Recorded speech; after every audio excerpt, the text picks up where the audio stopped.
Hello everyone, my name is Aigerim, and today I would like to talk about how environment affects us, how the environment is leading to data fabrication, falsification, or taking someone's work, or in other words, how anxiety is fueling research misconduct.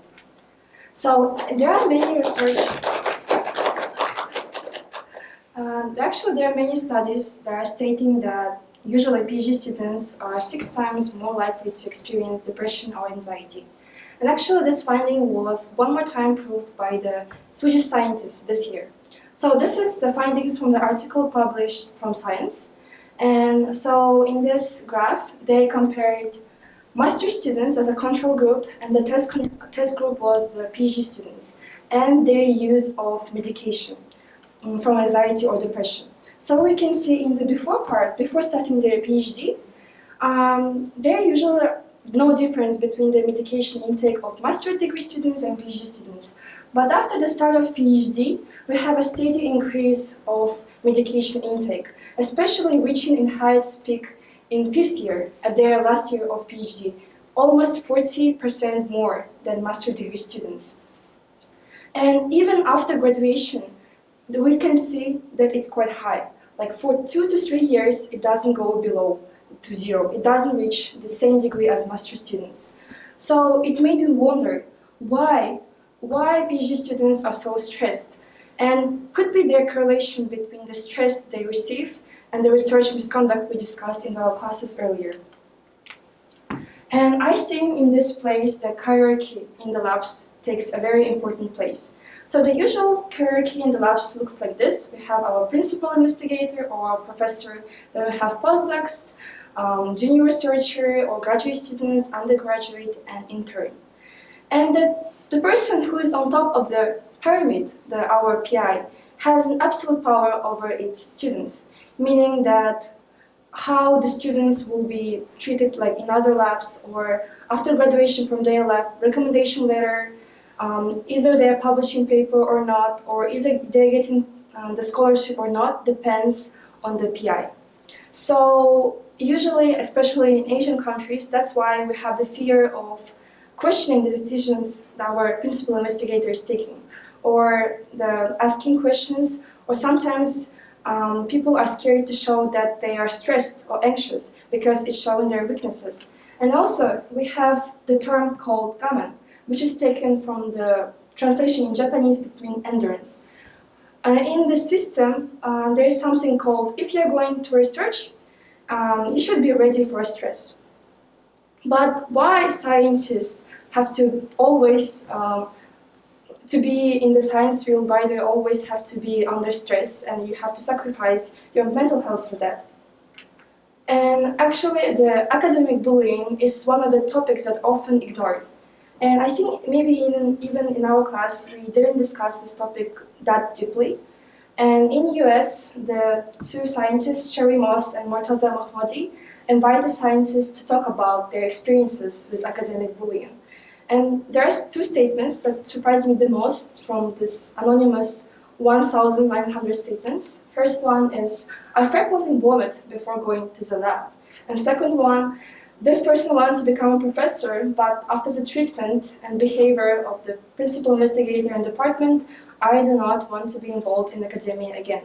And all the responses were either about hating their labs or that they don't want to be involved in academia again. And so, but when we're talking about research ethics solutions, we were not really touching the topic of mental health. Because even in this study about causes of plagiarism in South Korea, the Southeast Asia, they mentioned these main 6 causes. And we can see the academic inability and publication pressure. But the proposed measure in these articles are increase awareness, educate young people about misconduct, training in academic writing, and stricter laws and punishments. These measures, I think they are very important as well, because they're solving the factors 5 and 6. But what about the first and 3, especially the publication pressure and anxiety the students are getting? We are not really touching these issues. And I think the awareness of plagiarism is quite known, even from the high school, because we are always sure about the academic honesty, and we are learning through the years, even the undergraduate students and master's students, so do we really have to put so much attention on making the laws even more stricter, which will increase the anxiety of scientists even more? So, are the steps enough to solve research misconduct is the main question I would like to handle today. And I would also want to talk about the feedback loop. In the environment, we have something called a feedback, positive and negative feedback. So one thing that is leading to another thing and increasing as a circle. And I think this external pressure, the principal investigator, PhD timelines, or cultural norms are leading to the anxiety in students.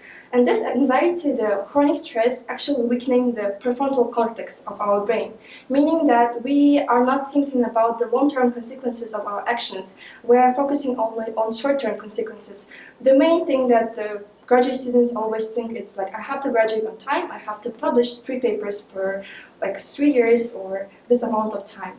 And so there is a rationalization.